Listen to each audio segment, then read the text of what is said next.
Someone in chat saying, Katie, what can we do when scientists are TERFs too? Normies will listen to them because of their credentials.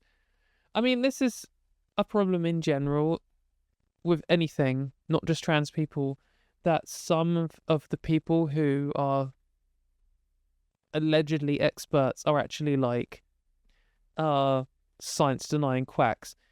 And the reality is often for a while they will be able to sneak under the radar and cause a load of damage, and we just need to flag them up. Like, for example, something I was going to cover but it wasn't really news is the Southern Poverty Law Center, which is an American group which keeps track of all the hate groups, recently branded SEGM, SEGM, and GenSpect as hate groups.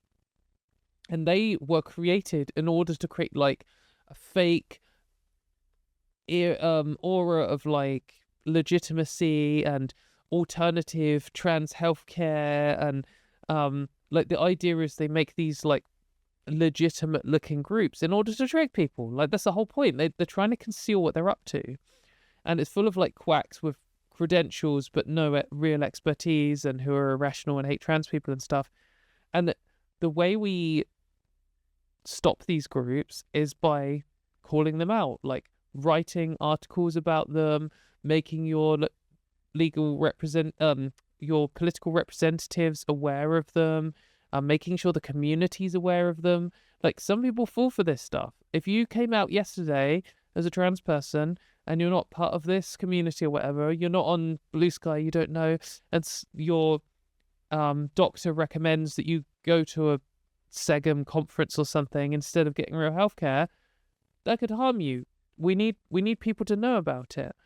And it's the same, like, there's some report that's just come out today in the UK that was commissioned by the Conservatives by some gender-critical anti-trans extremist, and they are going to try and say that they're an expert in sex and gender, and, you know, their recommendations to eradicate trans people or whatever they are should be taken seriously. And we need to call this out. We need to say, look, this person is part of a hate group. They're biased. They very clearly don't have trans people's best interests at heart. This was commissioned by like a far-right government. Like, we just need to keep flagging this stuff up and keep fighting back against it.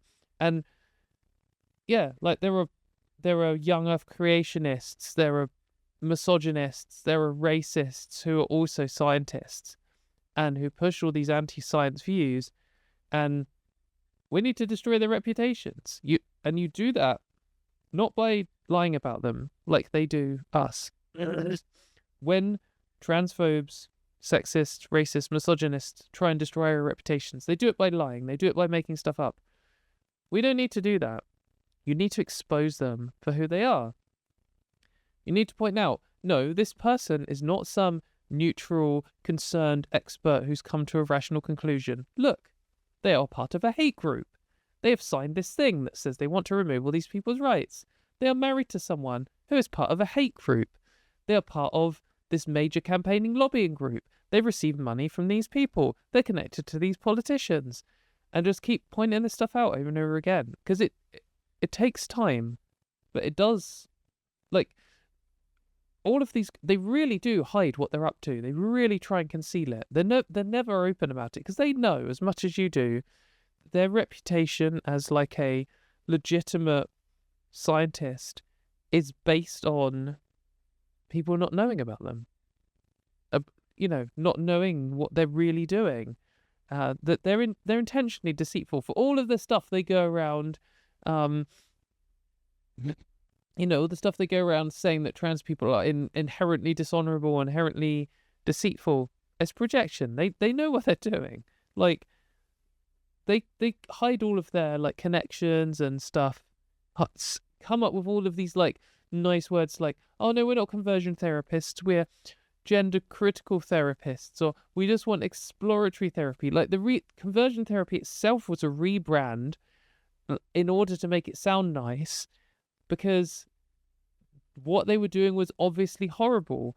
And it's the same now. Like, they're hoping you don't know that gender critical therapy is just a rebrand of conversion therapy.